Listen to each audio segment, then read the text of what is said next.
Awesome, so we're recording. So welcome everyone to our final Teach Out. This is the third in a series of Teach Outs we've done this summer. We've basically done them as part of our anniversary celebrations. So this summer marked the 10-year anniversary of Bristol being launched as a City of Sanctuary. We wanted to host these Teach Outs to continue conversations about important issues that are still impacting us 10 years on. The Nationality and Borders Bill that we're talking about tonight is a very recent development that we're really happy to be joined by Joe and Mia to discuss. So this schedule of the event is basically going to be, we're going to hear from each of our speakers, then we'll go through some questions that we've prepared, but then we're going to open at the end to a Q&A section. So if anyone would like to submit a question, you're welcome to privately message Anna Wardell or just pop it in the main chat and we will ask your questions at the end. Cool, so we're going to get going. So we're joined by Joe, a campaigner at Bristol Defend Asylum Seekers Campaign, and Mia, the grassroots campaigns and policy manager at Safe Passage International. I'm going to quickly pass over to Joe just so she can tell us a bit about her group. Are you ready, Joe? Yes, and thank you very much for inviting me. And I think City of Sanctuary is really doing a fantastic job campaigning for the rights of asylum seekers. I had a good start to today. I had a text, very unlikely, from my nephew, who I would not regard as political. He's in a Tory constituency up north, saying it's his birthday next week, but no presents, please. Any donations, please give to the RNLI. And you see, it's little things like that. You know, the reaction, the public response to the RNLI standing up to Priti Patel's condemnation of them, rescuing migrants, they increased their donation by 2,000% after that. And that tells me that there is something out there, there is support out there, and it gives me hope and confidence. You know, when we're campaigning for the rights of asylum seekers and alerting people to this bill, there are people out there who are prepared to listen to us.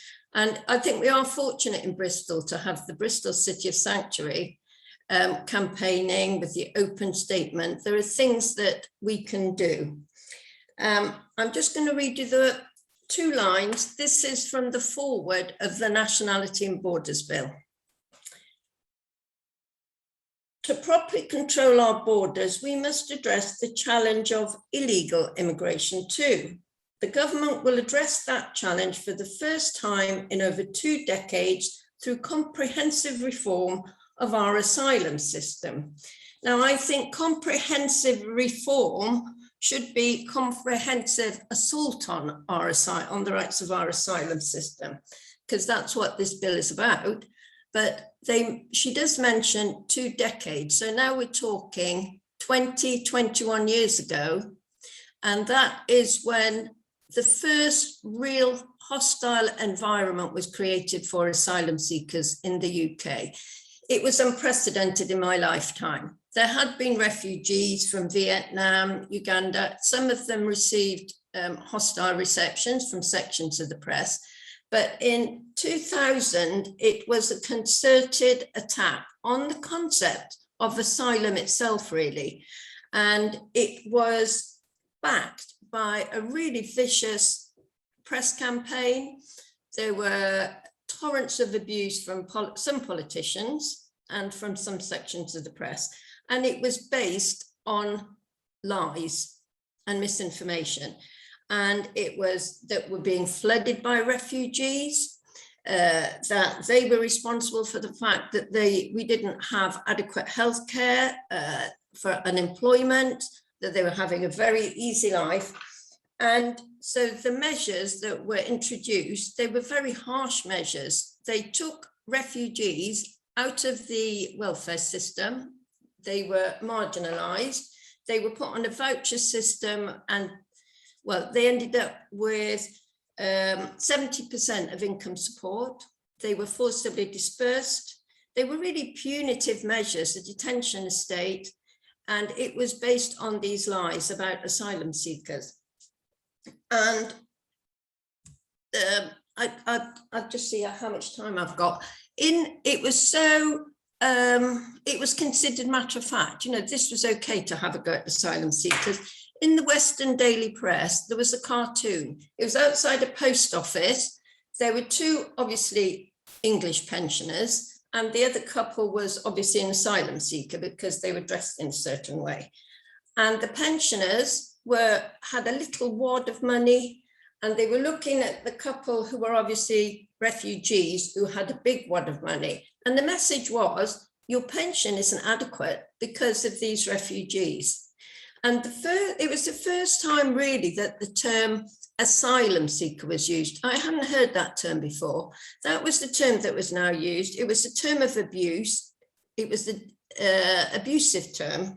And that was the situation in 2000. And that was when the Defend Asylum Seekers was set up. That's when we set up this campaign. I mean, it might seem really strange now. There were no other refugee groups in Bristol. Refugee Action was just setting up. They were in Park Street and then Stokes Croft because they were going to help administer, support refugees through the asylum system, this new punitive asylum system that had been set up for refugees. And there would be individuals speaking out, but there was no real collective coordinated resistance to it. So that's why we set up the Bristol Defend the Asylum Seekers campaign. And none of us had any expertise really in refugees and legislation and things like that. But we did have experience in community politics or trade union and workplace politics. And we had a very good solidarity network. So we had a group of us, and we used methods that I think were very effective. We started off with the confidence that there were people out there who would listen. We didn't think, oh, it's one, fairy tale land out there and everyone's waiting for us. But we knew people, the sections of people succumbed to what the government was saying and what they were being influenced by the press. But we were confident that there were people out there who would respond. And we were absolutely right. There were people who responded. So we went out in a very public way. We had public protests outside Tesco's. We would leaflet shoppers and petition them. And it definitely concerned Tesco supermarket and the government. And we would have public meetings. We had, like the open statement that we've got for the City of Sanctuary, we had an open statement that was signed by hundreds, by organisations, trade unions, faiths, but also by musicians, like Massive Attack. I can't remember that jazz trumpeter from Bath, so it made it look very wide. We appealed to a wide section, and that was published in the Evening Post. So we did go very public, and we did get public support, and we wanted to set the record straight. So in our leaflets, we said asylum seekers are not to blame for the lack of services, that is under-resourcing. We gave the figures of how many were actually coming to the UK, which is tiny compared to the impression that was given. And also that they weren't living a life of luxury. They were actually on 70% of income support. And the majority, apart from £10, that was in vouchers, and they didn't get the money, but they didn't get changed. So it was a real disgrace on those supermarkets. So we did get a good response. But how many minutes have I got left, Freya? 2. But we did have some successes, children in detention. We just campaigns generally. We were part of national campaigns. We campaigned on that sort of basis locally. The government tried to deny primary health care.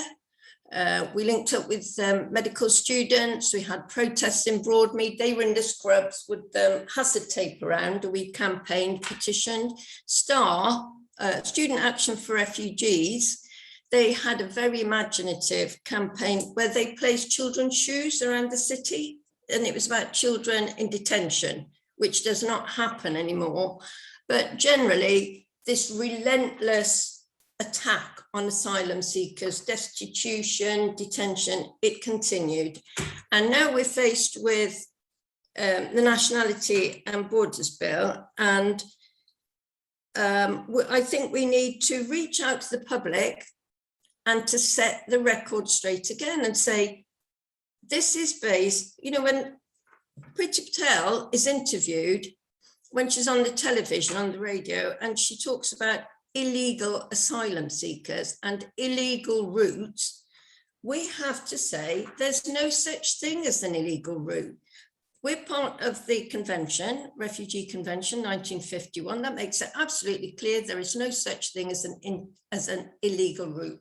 She links illegality with criminality, and it says false, well, it says pretend. She says I'm being fair, because these people who come illegally are taking resources from the people who come legally. According to Priti Patel, there are only two legal ways you can come. This is her definition.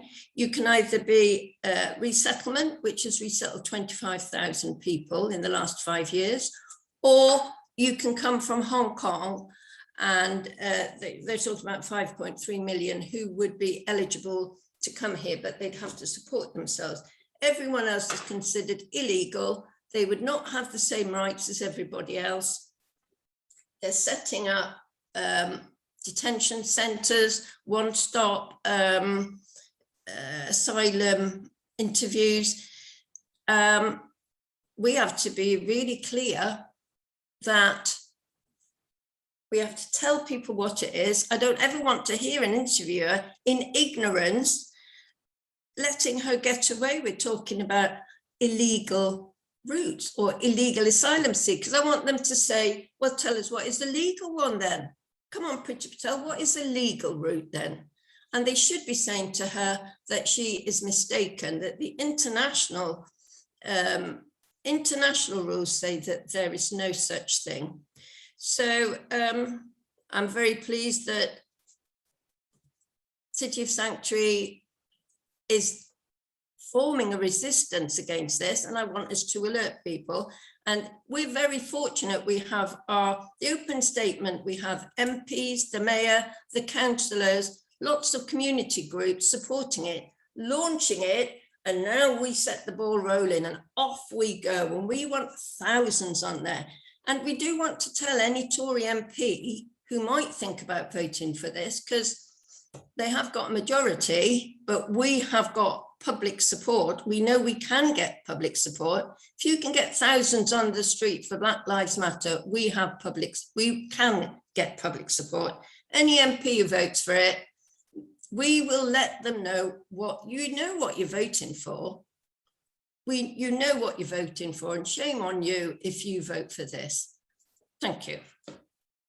That's it. Thank you, Jo. That was a really good summary, and it's nice to get a bit of context of how it's kind of changed over the years. So thank you very much. Mia, I'll hand over to you if you're ready, and let me know if you have any problems sharing your screen. Thanks, Freya, and thanks, Jo. That was a great summary to start us off, and it's really lovely to be here with you all this evening. I'm just going to share my screen because I just have a very short presentation.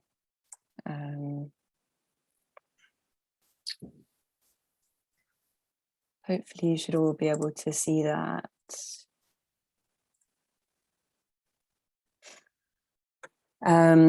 Great.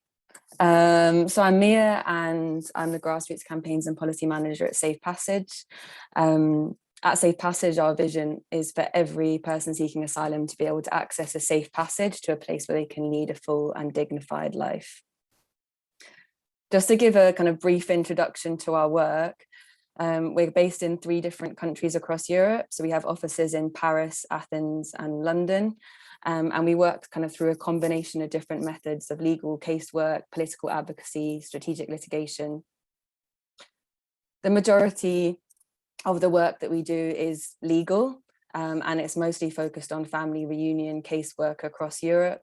The majority of that is working with unaccompanied children that are in other European countries, reuniting them with their family members in the UK, or kind of Greece to France transfers, or transfers around Europe. But historically, we've also worked on the Dub scheme. We helped to write the amendment with Lord Dubs that opened a safe route for unaccompanied children without family here in the UK. And that resulted in 480 children that were in Europe to be able to come to the UK in the last couple of years. This is just kind of, I really like this diagram because I feel like it just sums up kind of really well what we do. So kind of aside from what I was just talking about, we do a lot of taking the government to court. They're not very big fans of us, kind of challenging different policies they have on family reunion and different cases that we're working on. We do post-arrival support in the UK on our family reunion cases, supporting children in country where we're supporting their family reunion work. And then we have grassroots campaigning, and we also have a group of young leaders with lived experience, which I'll talk a little bit about later. And our work since we started in 2015 has helped around 1,800 child refugees reach safety. So I just wanted to kind of give a bit of kind of context, kind of even ahead of when this Borders Bill started. We're obviously kind of very focused on safe routes to sanctuary. And these are kind of the current safe routes for children to be able to reach the UK. So we have our domestic immigration rules. And this is one way that children can apply for family reunion to be able to reach their family members. This is a fairly kind of new option for children because we used to be part of the EU, and so we were under family reunion law as part of the EU, and it's drastically affected the amount of children that we at Safe Passage can help. Kind of through kind of our own analysis, we found that 95% of the cases that we could support under the EU family reunion law to be able to reunite with their family members in the UK can no longer do so. So we've got a real battle on our hands now, where many of the children that we're working with are absconding and trying to kind of make dangerous crossings to be able to reach their family members because the current rules are so restrictive. The other route that we did have was the Dub scheme, and that was for unaccompanied children in Europe. That was the only route that unaccompanied children in Europe could have to claim asylum here in the UK that was safe, and that closed last May. And then we have this kind of resettlement scheme that I'm sure many of you are familiar with, that works with families and children in conflict regions, but that only is kind of operating outside of Europe. So the picture of kind of safe routes, when we hear the government talking about promises for safe and legal routes, is very, very bleak and very, very false. And this is just a bit more. So going on to the new plan for Immigration and Borders Bill. The new plan for immigration was published earlier this year and sets out this government's plans to reform the UK's asylum system. As Joe's already said, kind of the top line from the government is that it's firm and fair, but it's anything but that. And the paper was set out to inform the government's plan for the Borders Bill, which they published around a month ago. Some of the kind of changes that they announced in the new plan for immigration, they will need a bill to be able to put into action, but some of the things they're already doing because they don't require primary legislation to put them forward. And there's drastic overhauls, but I've just put a few slides of kind of the top lines, and probably the top lines that affect kind of our work at Safe Passage mostly. So kind of one of the main things that this bill is doing is dividing asylum seekers into legal and illegal, and what the government calls Group 1 versus Group 2 refugees.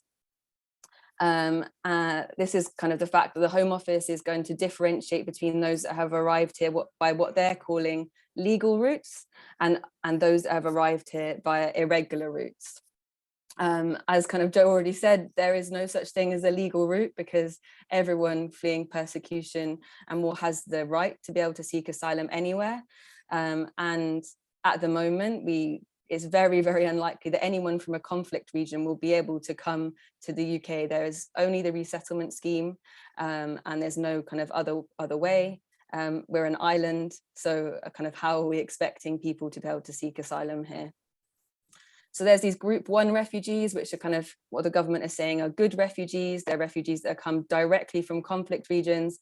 And then everyone else is put into this group called group 2 refugees, which are people that have traveled here irregularly. And group 2 refugees, the Home Secretary through this bill will now have the power to be able to give those refugees a lesser protection status. There's kind of higher requirements that those refugees must meet in order to be able to give an indefinite leave to remain. There's doubts over kind of recourse to public funds, and there's also kind of restricted family reunion rights on that group of people. So the government are kind of effectively putting out this big statement saying, if you're trying to come here kind of across the channel, even though we're giving you no other options, we will seek to kind of punish you and differentiate kind of the treatment that we'll give you.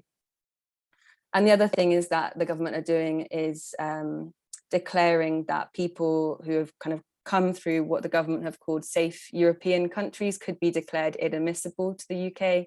So they could be sent back and they could be put in different accommodation centres. But we know that, you know, everybody that has come to the UK will have travelled through a safe European country, because we are an island and we're in Europe. So it's very, very shocking.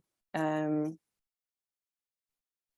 second thing kind of is the government has said that, you know, this Borders Bill is going to introduce all of these new safe routes, but there's no safe route for unaccompanied children and refugees in general in Europe.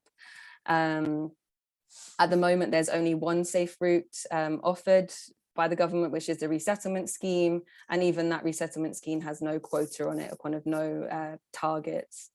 And the last resettlement scheme only welcomed 99 unaccompanied children to date.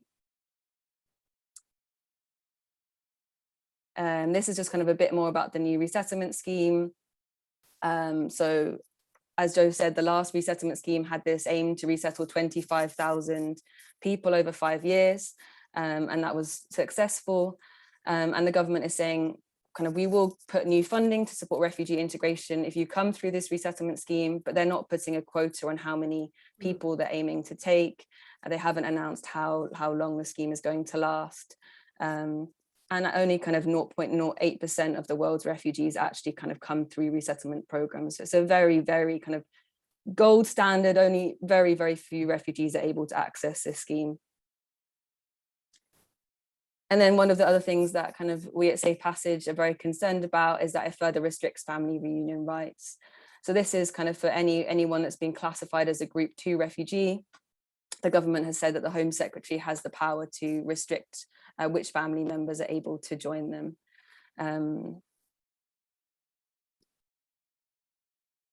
So kind of our 4 main asks going forward as we go into the next stage of the bill, we're calling on the government to drop their kind of very inhumane plans for a 2-tier system and uphold the fundamental right to asylum. We're asking the government to urgently open new safe routes to the UK for refugees. We're asking them to safeguard and extend family reunion rights for refugees, and also to establish a new scheme offering sanctuary to unaccompanied children in Europe.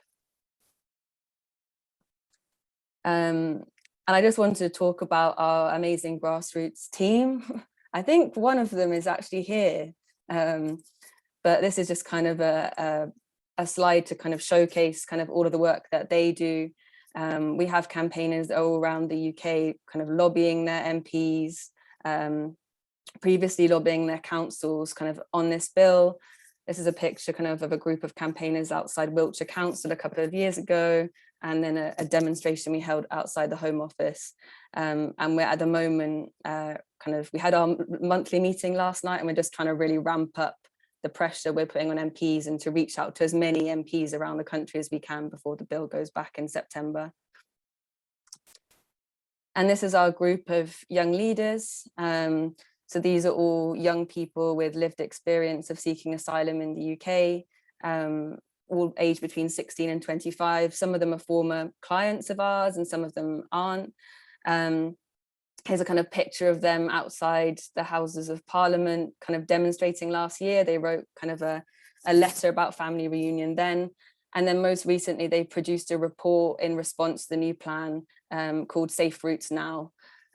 So we've got the report if anyone wants to kind of physically hand that report to their MP, it's a very powerful testimony of kind of what their vision is kind of for the future of the UK's asylum system, in contrast to what the government is proposing. And if you know anyone that is kind of a young person with lived experience, they're now just opening for kind of new applications to join. So yeah, put anything in the chat if you know anyone that'd be interested in that. Thanks very much for listening. Thank you. Amazing, thank you, Mia. That was a really good summary of Safe Passage and a bit more information about the bill. So thank you both for your speeches. We're going to move on to questions now. So Joe, I'm just going to start with you. So you warned about the severeness of this new bill. What is your understanding of the potential consequences for the Nationality and Borders Bill, and is there something you're most concerned about? I think the hostile environment that will be created for asylum seekers, you know, we've heard from people who, you know, the Haven, where people, asylum seekers, refugees go for medical help. And someone there spoke about the mental health of their patients. And, you know, Brexit was, these people already suffering. Then they had all the hostility around Brexit. Then, of course, they suffered with COVID. And now they're experiencing more hostile atmosphere with the all this talk about why this bill is going, you know, why this bill needs to go through Parliament. I think it will have a really bad effect on people who are here as asylum seekers who are already suffering enough. Just the atmosphere is so harmful to them. But I think people will still come here, you see, because they don't come here because they have no knowledge of what they're coming to. There was someone from the Refugee Council on the television, and they said most of the people in Calais or France who were waiting to coming over here, the majority of them are coming here for family reunion reasons. They do know people over here. That's why they're making their way here. So people will still come, and I think they will be really badly treated. They're going to be told, the only way I can think of how can you not travel through a safe route to get here would be if you came on an aeroplane. You know, if you got an aeroplane in the country you were fleeing from and you arrived here, I can't see how this would apply to any of the refugees that we know of. So I think people will come. People who are here will suffer. They will worry. The people who are here will worry if it's retrospective. The ones here now, are they safe from this new legislation? I think they'll worry about that. And I think people will come here and then they'll be very badly treated because they say they're going to detain them if they come by illicit means, which is the normal way. They will be told that they're going to get sent back. If they can't be sent back, they will have, you know, like Mia was saying, 30 months, I think it is the maximum. They won't have any recourse to public funds. They won't be able to work. You know, what is bad now is nothing compared to what the situation is going to be like if this bill gets through. Yeah. Thank you, They Jo. will suffer. People will really suffer. Yeah, it's really important to consider the mental health of people already here. I think a lot of it, the bill campaigning has been focused on how people will arrive, but it's also important to think of our friends that are already here. Now this will impact them. Then Mia, did you want to add anything to that? Did you have any particular concerns? I mean, I just agree really with what Jo said. I just think it's just such a massive change. This is like the biggest change we've seen in decades, really. And it's the fact that we're kind of stepping away from the Refugee Convention as a country is shocking enough, but kind of what that means as well, kind of for other countries around Europe who see that we can do that because there's going to be no consequences. The likelihood that other countries are going to follow is high because we have got kind of a lot of right-wing sentiment across the continent. So there's a big worry there, and kind of Greece has kind of already said that kind of Turkey is a safe country now. And they're kind of bringing forward inadmissibility criteria around that. So we're seeing a kind of wave around Europe on kind of the similar vein. But then, like Joe said, the kind of conditions it will create for people here, no recourse to public funds, people housed in accommodation centres when we already know what the kind of barracks situation is like at the moment. Yeah, it's just going to be awful. I'm just so deeply ashamed of this government. Yeah, I couldn't agree more. So Mia, you were explaining how Safe Passage is campaigning about this bill as it kind of moves through the stages. Could you explain exactly what stage we're at now with the bill? Yeah, sure. So we just had second reading a couple of weeks ago, and now Parliament is in summer recess. And then the bill will go to a committee stage on the 20th of September. And that is the stage of the bill where kind of amendments to the bill can be introduced, and the bill is kind of scrutinised on a line-by-line basis. So it will go to committee stage probably for around, I think it has to end on the 4th of November. And then we'll probably see the bill kind of continuing into the next year, onto Easter time, really, as it goes back between the Commons and the Lords. Yeah, but it means kind of now we have around a 7 week period before that kind of 20th of September date, when there'll be amendments introduced to really kind of lobby our MPs, get those meetings in at the beginning of September to talk about the amendments that are going to be put forward. Great, thank you. That timeline is really helpful, I think, for anyone wanting to speak to their MP or concerned about this bill.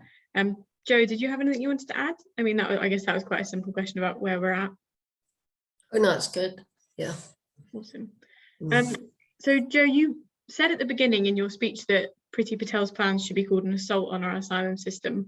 So why do you think this overhaul and assault on the system is happening now, considering that the formalisation of the hostile environment policy was back in 2012? I think we have a right-wing government who, and a section of the population support them, and that's who they're catering, they're pandering to them. And I think they will continue. They think that for those section that support them, immigration, completely based on complete ignorance and prejudice, is a popular subject. So I think they will continue to boost, because they are having problems. The government is having problems. They're completely useless over COVID. People gave them the benefit of the doubt to begin with, but more and more, with all their sleaze and incompetence, I think there will be a tipping point with this Tory government, even though they've got that 80-seat majority. And they are trying to boost their backers, and they think this is a good way to get support, and I think they'll continue to do it until they're stopped. And I think public pressure can make a difference. I think it does affect them. Matt Hancock would still be the health minister if there hadn't been public reaction to his hypocrisy. There wouldn't be free school meals for children in the holidays if Marcus Rashford hadn't campaigned for it and got public support. That racism, Priti Patel saying, I'm not going to bend the knee, that dismissive attitude to the football team, it reacted against her. So I think they're doing it to boost their supporters, and they will continue. But I think we should be confident that we can put pressure on them. There will be support. People find out what's at stake, what's beneath the lies. I think we can get public support, and people be disgusted. And she's lying. She is lying about illegal. International law, there's no such thing. She's lying. Expose it. Let's expose it. And Can I just tell you, you know, the UNHCR report was very good. The Ripon City of Sanctuary link is very good. The UNHCR analysis is very good as well. I mean, read the bill itself, but read UNHCR analysis. We'll try and find some of those resources and send them out to people or pop them in the chat. Thank you very much. Mia, did you want to add anything to that about why you think it's happening now? I think the only thing to add is, I guess, just that they have such a majority now. So they have this power to kind of do these big changes. And I think a lot of the MPs that were elected in the last election were elected in Brexit and bringing back our borders into control. And what we're kind of seeing at the moment is there's so many new Conservative MPs who really aren't kind of aware of these issues, are kind of believing the government line on them. So like Joe said, it's kind of our work now to really kind of have those conversations with people and really kind of rally the UK around this. The hostile environment talked about kind of the concept of illegal immigration, but there were so many other things going on, you know, Brexit, there wasn't such a majority. And now this is a lot more of a right-wing government that has the power to kind of do this and get away with it if it isn't challenged. Amazing, thank you. So we'll move on. Mia, Safe Passage works with and kind of supports grassroots campaigners and the young leaders you mentioned with lived experience. How do you think we can include the voices of those seeking sanctuary in this campaign without putting pressure on them in the face of a very hostile bill? Because we've already spoken about mental health and how it can be a really hard thing to talk about. Do you have any advice on that?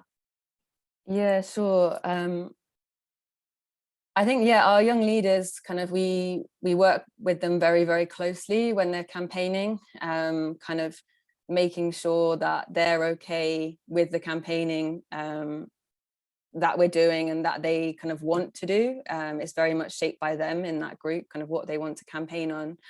And kind of when we were producing the report, there was a kind of a lot of time on, you know, well-being, self-care, taking time out. And when we had discussions about the planned changes, we always had a space afterwards for people to check in.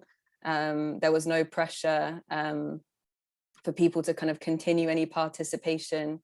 And it was very much led by them and what they wanted to campaign on. I think we're kind of very careful as well because as an organization, we support a lot of casework, and then some of those clients decide to campaign with us to make sure that they feel no obligation doing kind of any campaigning. You know, for a lot of people, it's a traumatic enough experience to be able to get here and then to speak about your story.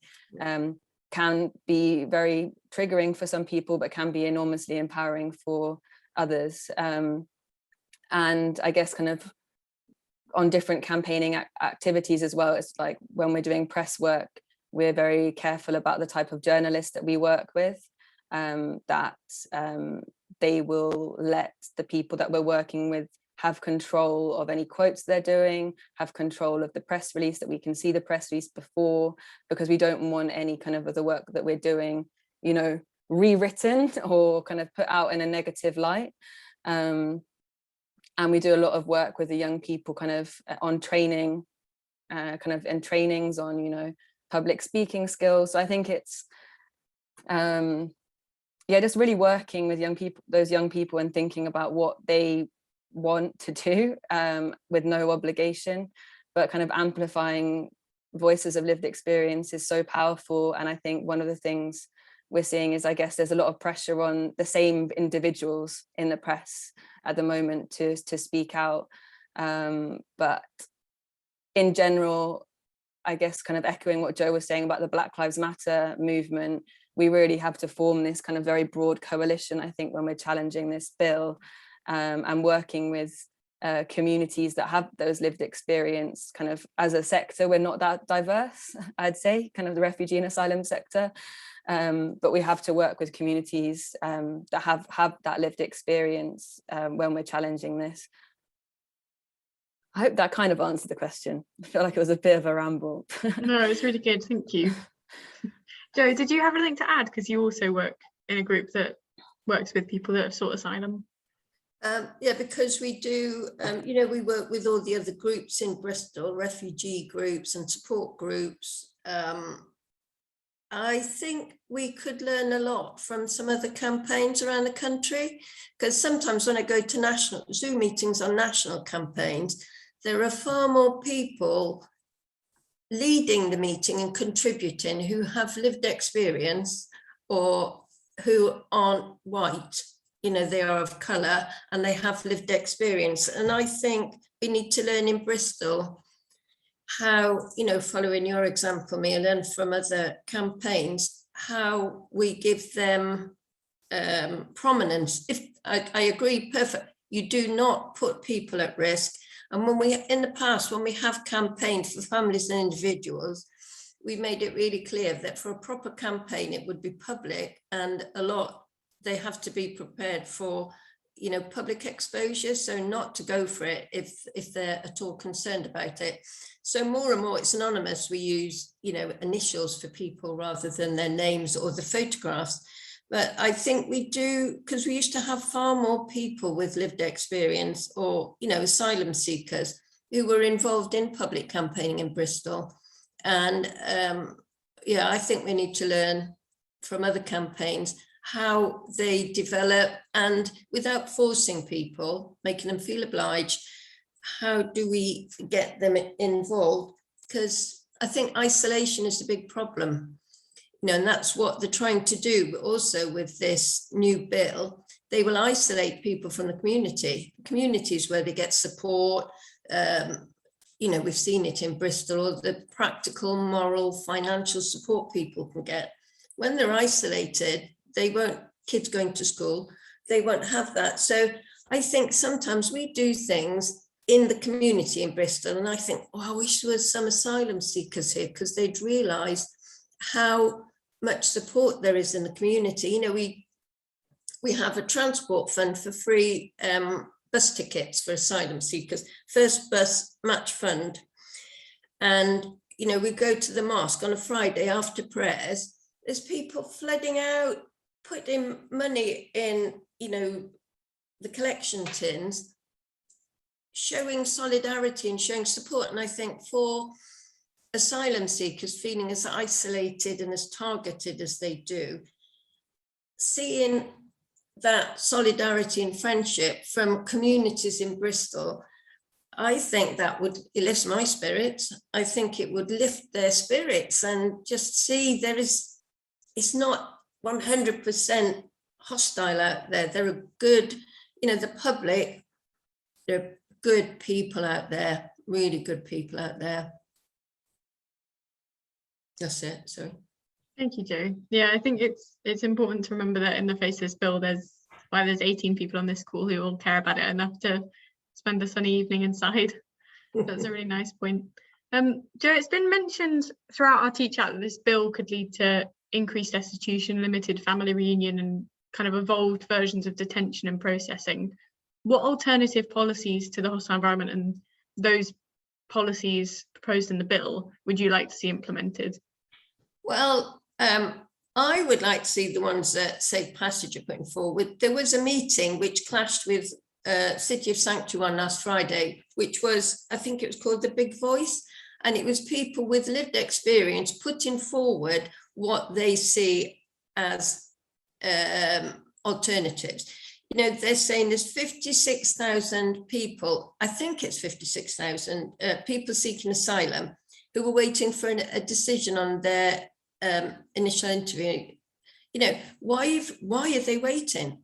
You know, there should be a much more effective but fair system so people don't have to wait like that, you know, to be able to work. Why can't people work? But Safe Passage, I think, have put forward, you know, to have a safe passage. I think they're the sort of things that we need. But on a big scale, we want policies from a government that doesn't go around meddling in other people's business, that doesn't give billions of pounds to arms, that looks after the environment, that doesn't place financial demands on countries and impoverishes them. So we want those big policies as well that create refugees and displacement. But I think the ones that Mia will talk about are, they're obvious: safe passage, legal aid. Why can't people get solicitor? They place all these legal obstructions to them getting asylum, getting refugee status, but they keep cutting back on legal aid. It's really difficult to get legal representation. Yeah. Yeah, all very good points. Mia, did you want to add any of your own? I think we have our main asks for this bill, but if I had to dream, I'd go a lot bigger, because we kind of weren't starting from a very great place anyway. But in response to the Borders Bill, it's kind of first and foremost scrapping the two-tier system that they're trying to create.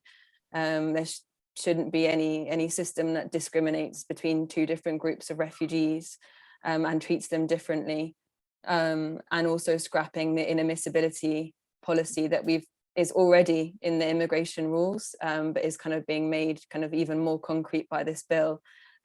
People that have traveled through Europe shouldn't be punished, and this bill is seeking to send them back to other countries in Europe. And we, as a kind of one of the top richest countries in the world, have a responsibility when it comes to those fleeing desperate situations. And then we're very focused on children at safe passage, and there's a lot in this bill that kind of affects that. So, family reunion rights, we were already in a bad position since we left the EU. We did a massive campaign last year trying to kind of enshrine what we had in EU law into the UK law, and the government kind of voted against that. So this is a bill that further restricts family reunion rights because of the Group 1, Group 2. We don't want further restrictions, but we actually want family reunion to be reformed so that we have the same provisions that we had under the EU. And that's, so children at the moment under current rules can only reunite with their parents under the refugee family reunion rules, but to reunite with other family members, it's a lot more difficult. But in the EU, children can reunite with a wide range of family members with different status.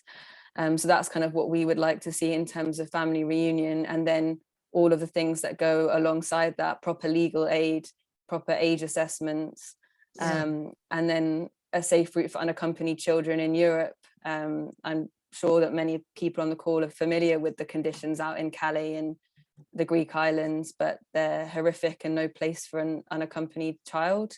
So we're calling for a safe route for unaccompanied children. In an ideal world, we'd want that to be a long-term commitment made by this government, to have a responsibility to help some children on a long-term basis in Europe. And on the UK side, there must be adequate funding to councils to be able to support those children, to be able to find the appropriate foster places. And then, there's so many things I could talk for an hour just about what I'd want to see, but no accommodation centres, no indefinite detention, the right to work for asylum seekers, kind of all the stuff we were campaigning for before that's been made worse by this bill. Thank you. It's a really good summary, and I think we all want all of it, but we'll get there. So Mia, you mentioned that you guys already campaign on a lot of these issues, and you provide a lot of resources and like toolkits. So for people on this call and individuals and communities, what can people do to fight against the bill and what it stands for? Do you have like actions that people can take? Yeah, sure. So we have a Write to Your MP tool on our website, and we also have a petition to the Home Secretary calling for more safe routes. I'd say the key thing to do in the bill is really to mobilise around your MP, and not kind of as individuals, but as groups, to really show that there's a strength of opinion and that voters in their constituency really are passionate about this bill. And I know kind of in Bristol you have kind of more supportive MPs, but kind of in this bill we really need the Labour front bench to be taking a stronger position than they already are. So at the moment it's critical kind of on both sides of the fence to be really pushing our MPs on that.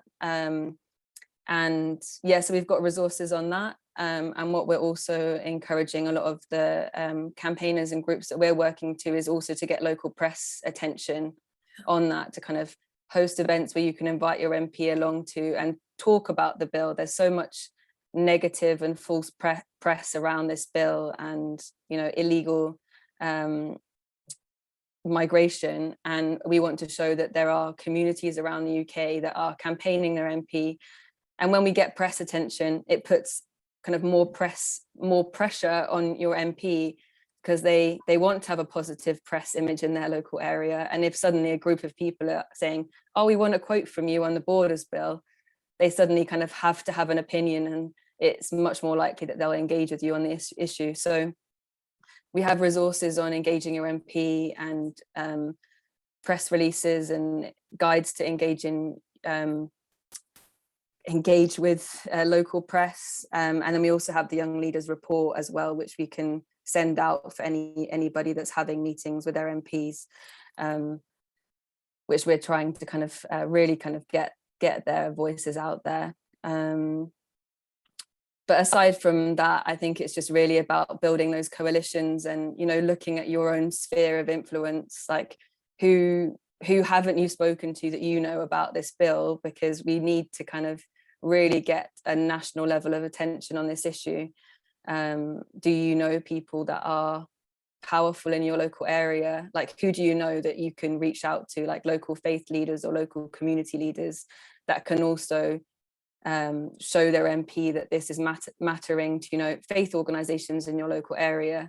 The more and more people that kind of stand up, the better. So we definitely kind of all the resources that we've got, and we're also going to be increasing the number of kind of meetings for our campaigners over the next couple of months. So we have monthly meetings that anyone's welcome to join. It's a kind of good opportunity to talk about how you're getting on with your MP, to share ideas with other people. Often we see kind of one group in one area saying, oh, I just tried this strategy, and another group being like, oh, great, actually, that's a brilliant idea. I'm going to try that with my MP next time. So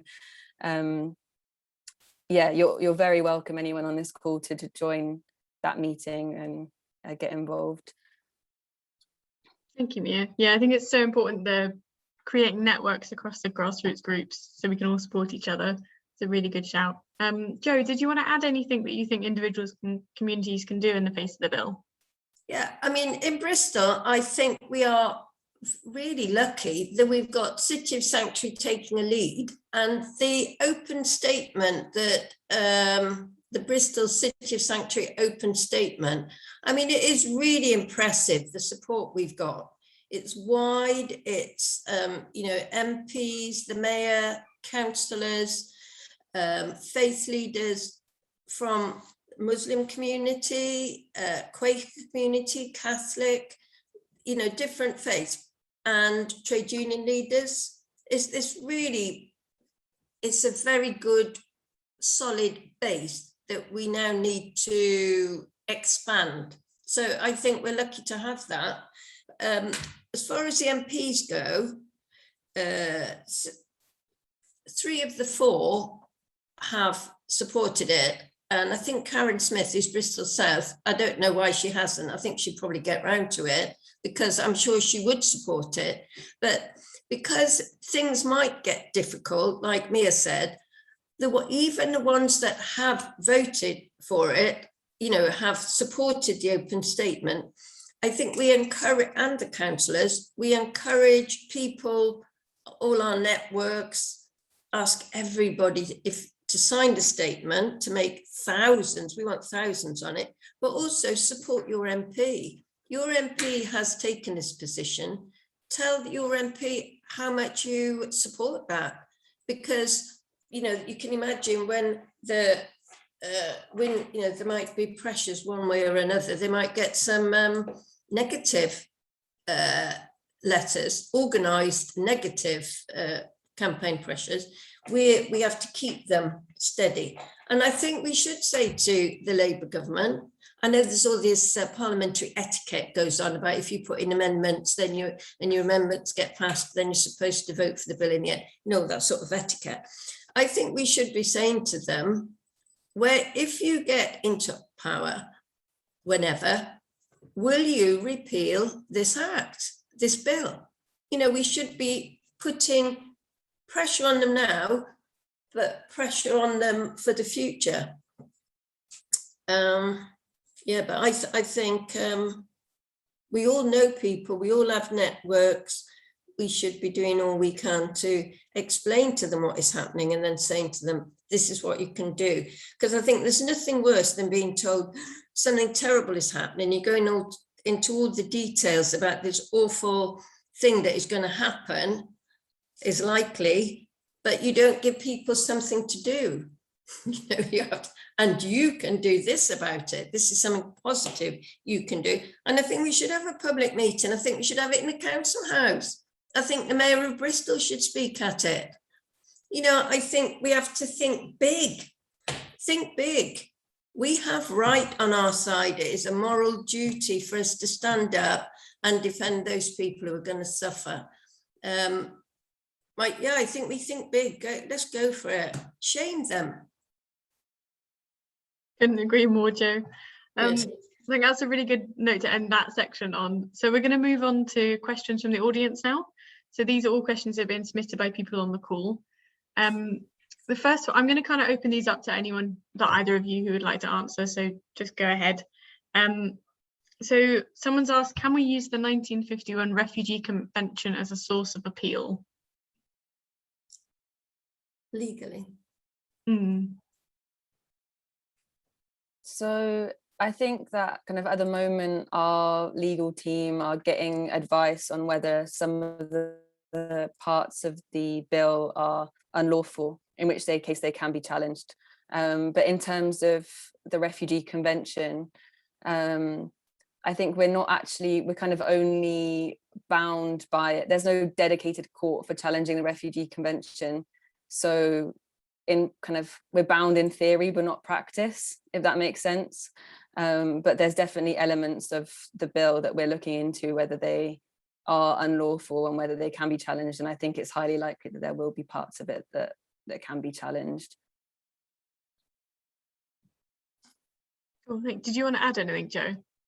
Yeah, because she's so dishonest, Priti Patel, and the government is so dishonest the way they're presenting this bill, they are making out it is in accord with the Refugee Convention. And I think we have to know what it is, what the Refugee Convention is. So when all these changes are interpreted and twisted around in a certain way, we have to be able to say, no, this is what the convention is, and this is how you are breaking it, the international law. But they're also saying that they will interpret it in a certain way. They're sort of using the convention and saying this is our interpretation of it, and this is how we will interpret this, which we know what they're saying is we will undermine it. But I think it's good that Safe Passage are looking into legal challenges as well.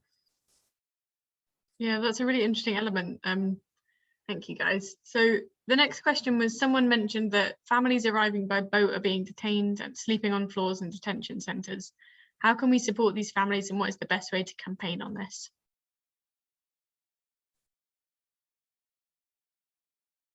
I think that it's really about you can engage with your MP in a local constituency and definitely write to them about these issues and raise it. There's a lot of resources available by like Detention Action that are kind of highlighting the conditions in the Napier barracks and have got kind of all the records of the investigations done into the conditions of those barracks as well. And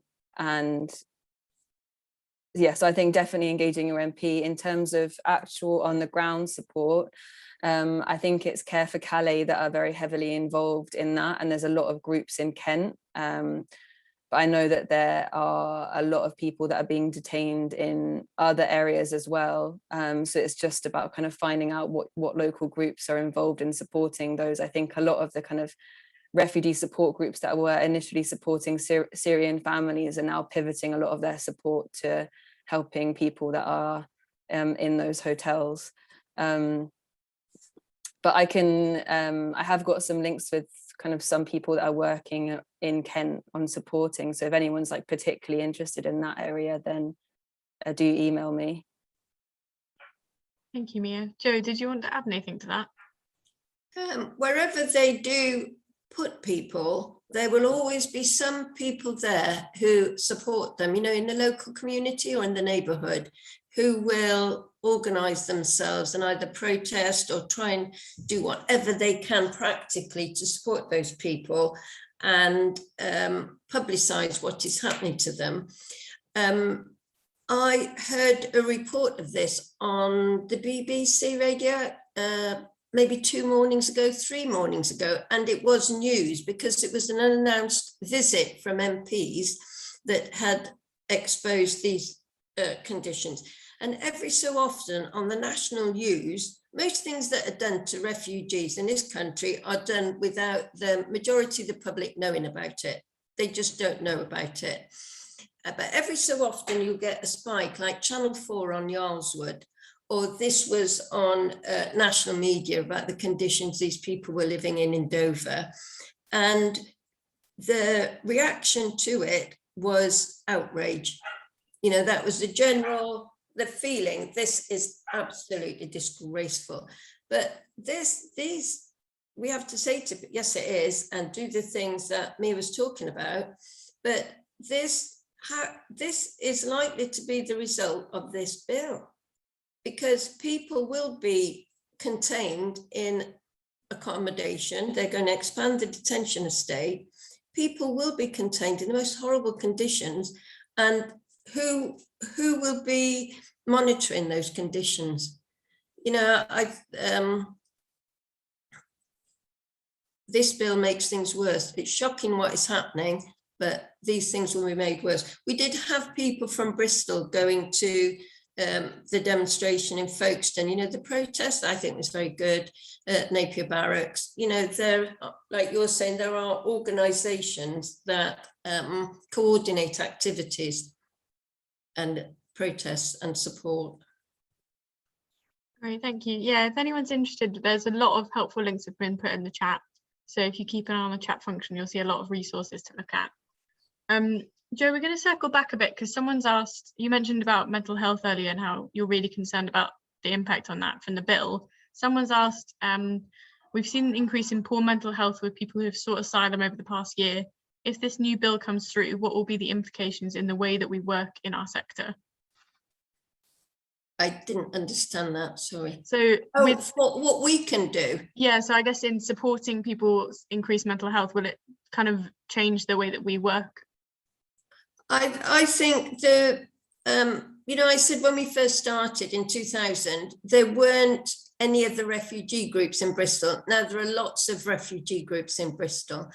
And not one of the reasons, it's because government policies have been so harsh that refugee groups, support groups, have been necessary to deal with the fact that, you know, people are destitute, people are not having enough to eat, people need to learn English. So they've been giving them legal aid.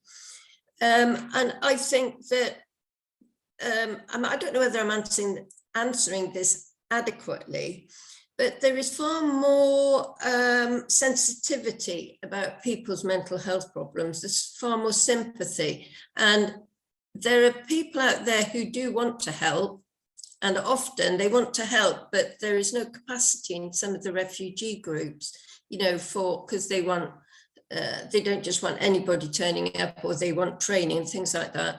And I think, again, it will be people in the community, in the groups, trying to deal with the damage that this bill will inflict on people.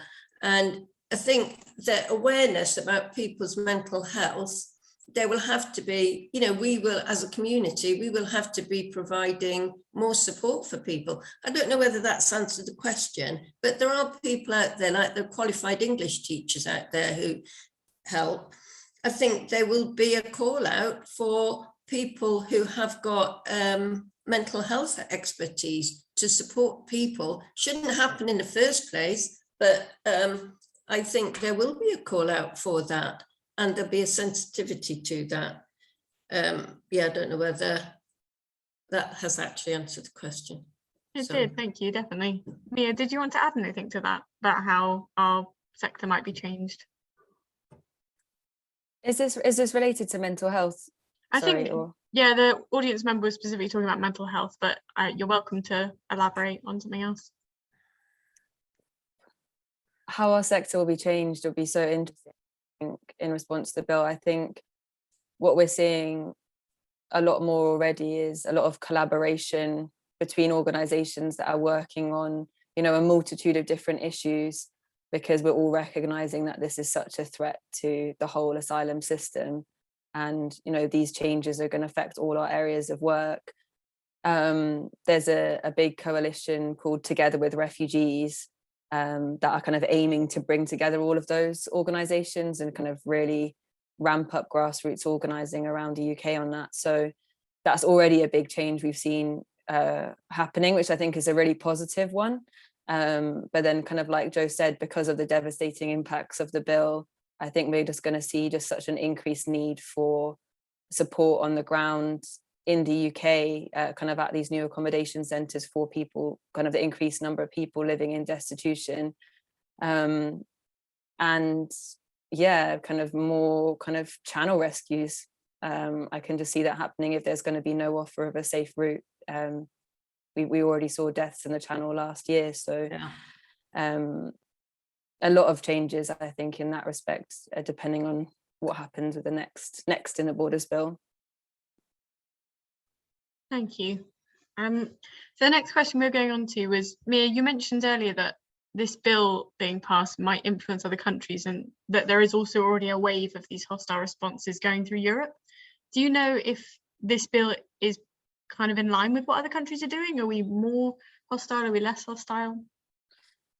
That's a really interesting question. So I wouldn't say I'm the most up to date on kind of every country's asylum policies, but just kind of reflecting on Denmark. You know, Denmark have been sending back Syrian refugees, or attempting to send back Syrian refugees to Syria, and they already have a lesser temporary protection status for some Syrian refugees in country. So I think our policies on inadmissibility are very much in line with what the Danish government have been doing.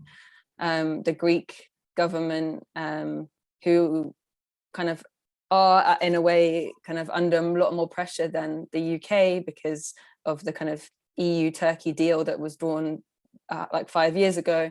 They've kind of declared Turkey to be a safe country and are also trying to do inadmissibility. And what we're seeing across a lot of European countries is an increased number of pushbacks, kind of very illegal pushbacks in the Mediterranean.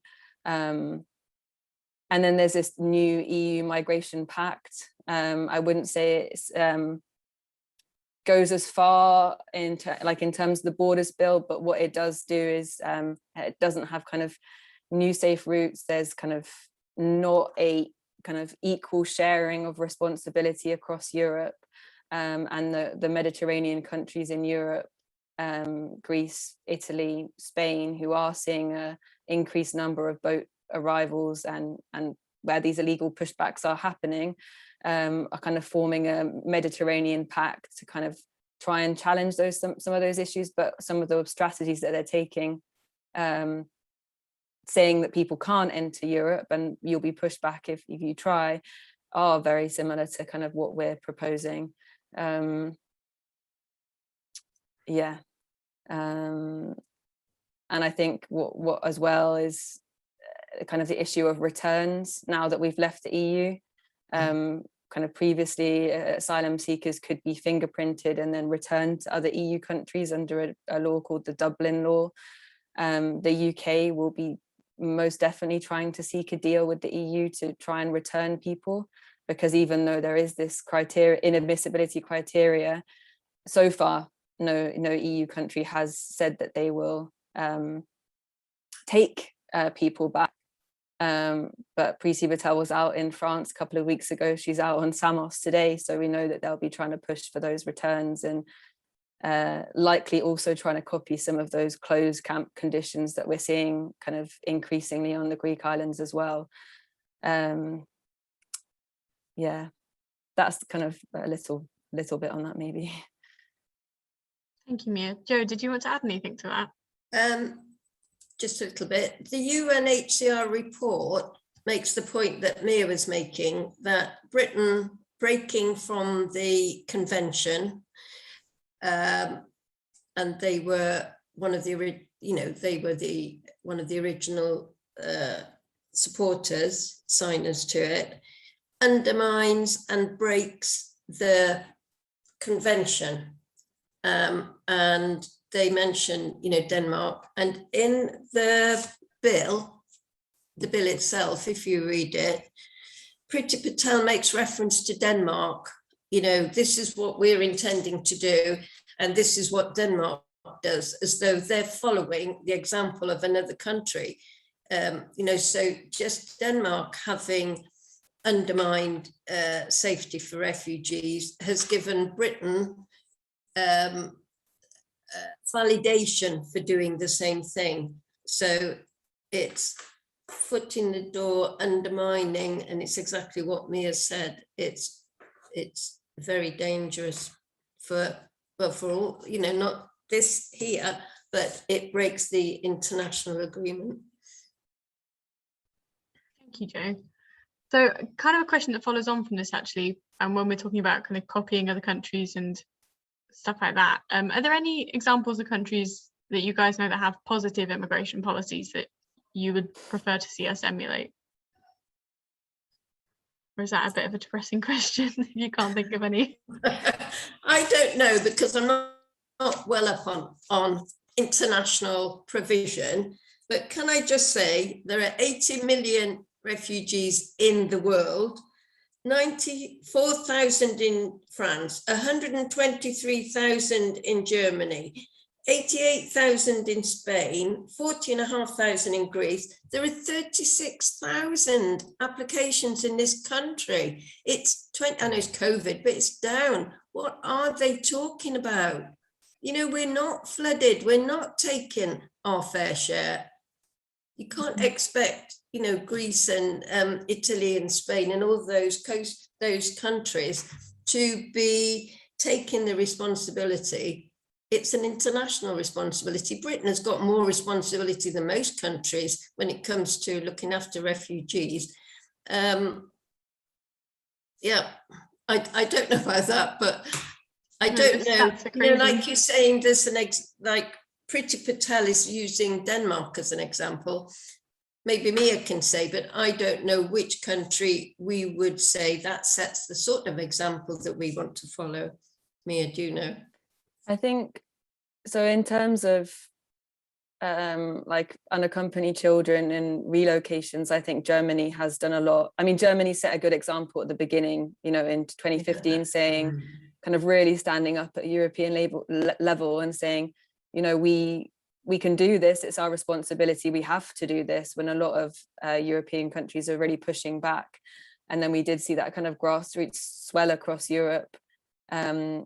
I think as a result of some of those kind of big statements made by Angela Merkel, and they recently have kind of relocated unaccompanied children and some families from the Greek islands, alongside some of other European countries. They're very small token gestures, but they're better than what we're doing. And then kind of on a family reunion level, I'd say it's the kind of EU law. Some of the EU laws had their flaws, like returns, like fingerprinting. But in family reunion, there was this kind of really great law that kind of allowed children to be able to reunite with their family members. And they also really considered the best interests of the child. The state was responsible for looking after that child and making sure that they could. And the immigration rules just don't operate in the same way. There's not a state-to-state responsibility sharing mechanism. So those are kind of what I'd say on kind of our issues. In terms of a general asylum system, it's very difficult to say. Yeah. That's a good point, thank you. So we've just got 2 questions left. So one of them was we're obviously all campaigning to stop the bill passing and to amend it, but what can we do if the bill does pass? Is there still campaigning that we can do? Yeah. I mean, definitely. I mean, so the kind of new plan that the government have brought forward, a lot of it will be introduced in this bill, but kind of some of it is already being introduced, you know, in policy documents, in the immigration rules, that's not getting much media attention. Kind of the stuff that has to get primary legislation and the government really want to make a show about is being introduced in this bill, but there are other changes that are going to be made. And there will be legal challenges that will come in the future. And also, yeah, we can't stop if it passes, and it's likely that a lot of it will pass because of the majority in the government. That's not kind of to discourage anybody, but just to be realistic about it. And so we can't give up hope because we have to keep challenging it. Definitely. Yeah, I think it's a good note to not give up hope and keep campaigning. Jo, did you have anything you wanted to add? I think sometimes things are so unpredictable, aren't they? You can't say this is going to shift public opinion or that is.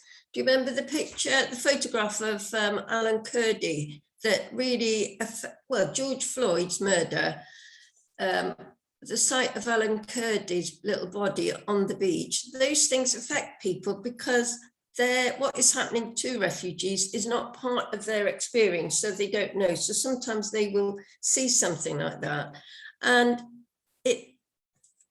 I think we'll resist the bill and we'll say that this is what it's about and shame on anyone who supports it.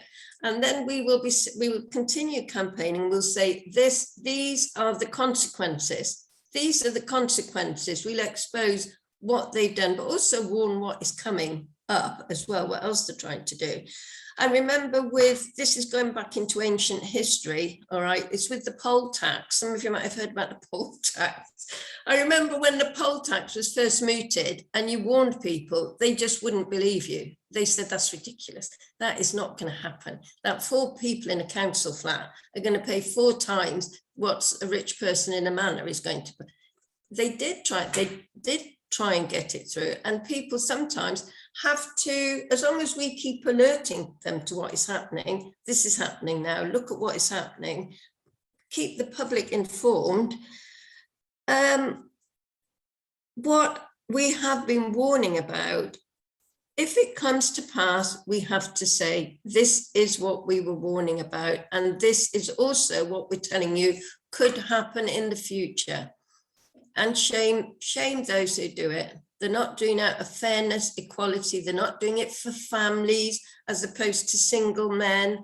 All of this, or those kids who are trying to be, pretending to be adults and putting other kids at danger.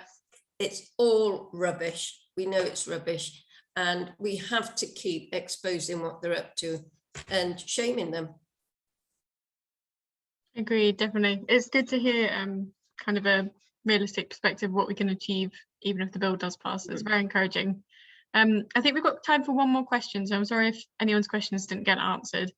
Someone wanted to know, how does the panel feel about the criminalisation of assisting unlawful immigration or asylum seekers as worded in the bill, section 38? Is this people in lorries? So I think this might be people who assist people, so people that get help people onto lifeboats and things like that.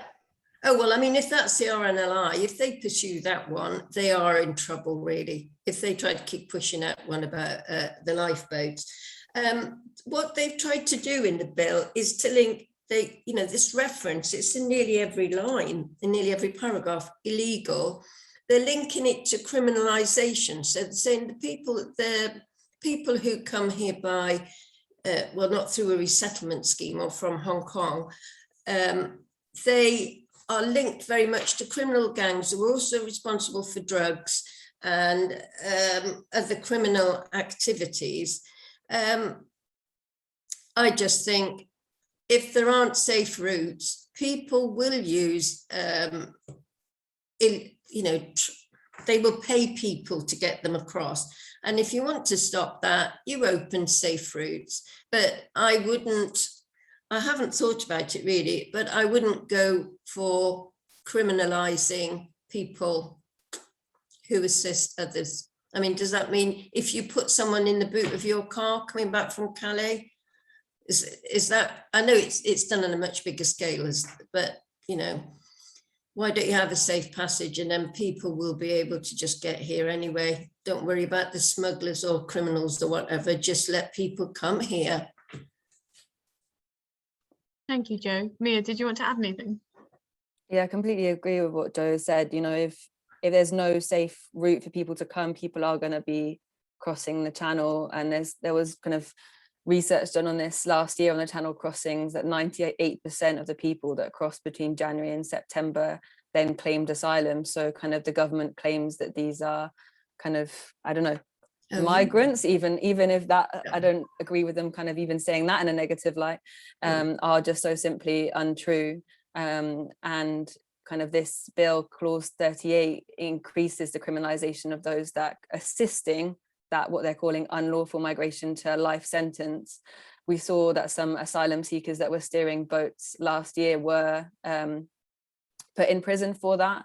And it's extremely worrying, like Jo said, like who could that apply to? You know, it was said on a tweet by the Home Office that it wouldn't apply to the RNLI, but yet it actually looks like it could apply to the RNLI. So it's very, very unclear. And we know that, you know, anyone in a desperate circumstance coming across the channel and in a flimsy dinghy trying to steer that to safety, nobody should be put in prison for that. And, you know, a kind of a lot of our work in the past has been working with kinder transport. And there was an interesting segment on the radio the other day saying, you know, would this criminalize Nicholas Winton, who's a celebrated humanitarian who saved Jewish children and brought them to the UK? It's just shocking, really. Seeking asylum should never be considered to be a crime. Thank you, Mia. Yeah, it's really interesting to think how it would apply to people that have been celebrated in the past. That's a really interesting point. I think that's all we have time for. So I want to say a huge thank you to Jo and Mia. It's been incredible hearing about your insight in this bill. Thank you. The recording for this will be available on City of Sanctuary's website, and we'll also send it to our speakers in case they want to share it. Anna's just popped the link to our statement and also to the donation site. So if anyone would like to donate to support City of Sanctuary in this campaign and other campaigns, please do, and make sure you've signed our statement as an individual or as an organisation or as both. And we just want to say thank you so much to everyone for coming. Thank you.